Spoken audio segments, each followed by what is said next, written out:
গরম ভাতের সাথে এই কাঁকরোলের পুর জাস্ট ফাটাফাটি লাগে। তো হ্যালো বন্ধুরা, নতুন আরেকটা ভিডিও নিয়ে চলে এসেছি আমি তোমাদের মধু। আজকে রেসিপি ভিডিও। এখানে কাঁকরোলটাকে আমি সেদ্ধ করে বীজগুলো বের করে রেখেছি, আর এখানে শস্য আর লঙ্কা বেটেছি, দেখতেই পাচ্ছ তোমরা। আর এখানে আমি চালের গুঁড়ো, বেসন, ময়দা, কালো জিরা, একটু হলুদ, লবণ আর লঙ্কার গুঁড়ো দিয়ে একটা ব্যাটার বানিয়েছি। আর এখানে দেখো এখন আমি পেঁয়াজ দিয়েছি আর একটু রসুন কুচি তেলের মধ্যে, এটা ভেজে নেব। তারপরে ওই যে কাঁকরোলের যে বীজগুলো ওগুলো দিয়ে দিলাম, তা ভালো মতন ভাজা ভাজা করবো, একটু হলুদ লবণও দিয়ে দিব সাথে।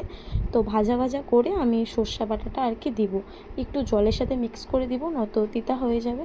তো একটু ভালো মতন ভাজা ভাজা করে নামিয়ে দিব, দেখতেই পাচ্ছ। আর তোমরা কীরকম আছো অবশ্যই জানাবে।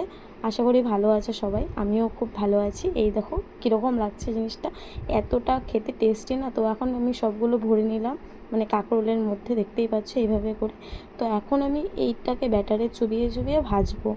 তো দেখতেই পাচ্ছ আজকে ভিডিওটা এতটুকুই। সবাই সবাই ভালো থেকো, সুস্থ থেকো। আজকের জন্য টাটা।